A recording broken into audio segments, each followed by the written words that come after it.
G'day NRL lovers. It's the Footy Talk podcast, this edition with Wado, Woodsy and Maroon. We start off with a very big story.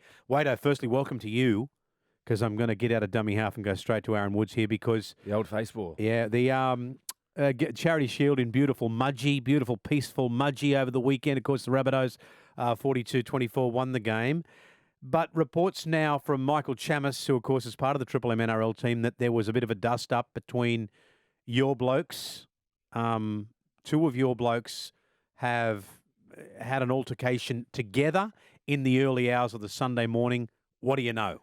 Yeah, look, so obviously the game wasn't, our best performance. It was probably quite poor, and there's a fair bit said about that throughout the weekend. At the end of the day, it is a trial, but the standards that we hold ourselves to wasn't good enough for the way we played and the way we performed in that game. And afterwards, it was a pretty somber dressing room.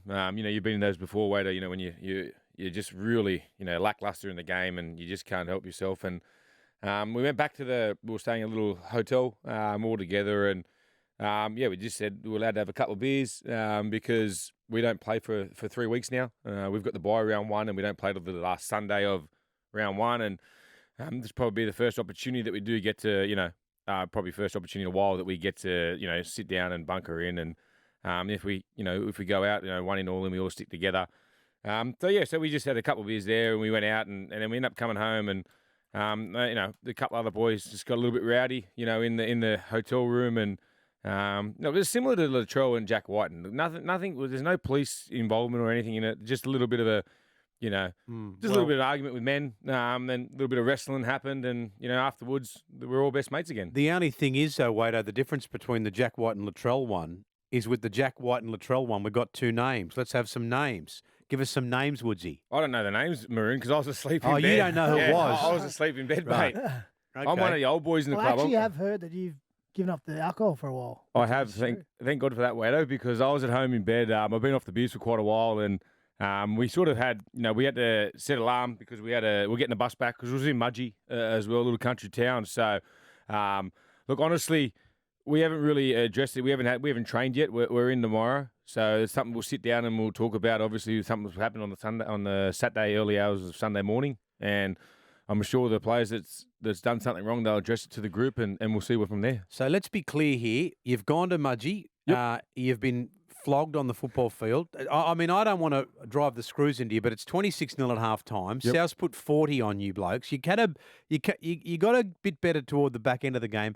And then in the aftermath of the game, there's a melee between at least two of your players. That's pretty much it, Maroon. Yeah, so it wasn't quite the best weekend for the Dragons, but there are weekends when you get to go away with you're away with your group. The game didn't go the way we planned. As I said before, everyone was quite frustrated, but you don't want to keep dwelling on it. No, we had to get down and bunker down, and we just wanted to sit down. We had a few beers. We watched the World Club Challenge with Penrith and St Helens, and then we went down to the local pub. I think it was Kelly's. There's an Irish joint down there. They were very good. Then we come back. Obviously, some went to bed. Some were still mucking around, talking what they were in the rooms, and it just escalated. A little bit of mucking around, wrestling, which some people can take the wrong way. Which it's probably not a good look from outside in, but.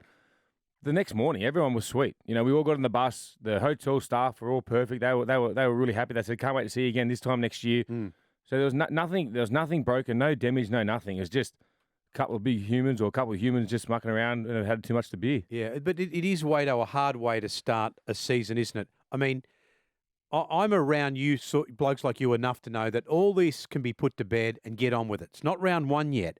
But if you're a Dragons fan, here's what you got out of the weekend. All that plus talk that the coach's head's on the chopping block. Yeah, it's a tough start to the year, and obviously this adds to the situation. It's not ideal. You don't want to be coming back home after a performance like that, where your sole focus should be on trying to improve and trying to fix up the areas where you thought you didn't aim up and you didn't perform, but now there's another distraction going on in the back. But listen, we've seen it before in the game, and I don't think it's completely going to be able to get rid of it. It's a high-performance environment. You add, that emotion to it. You add a couple of beers to it.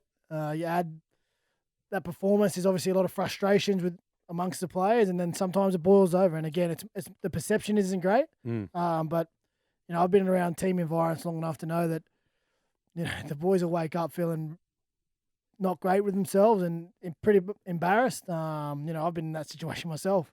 And they'll have to front up to the group and explain themselves. So I'm sure we'll hear more on it over the next week. But like I said, the Dragons, from now, they need to be just focused on fixing up those areas from that trial and trying to get ready.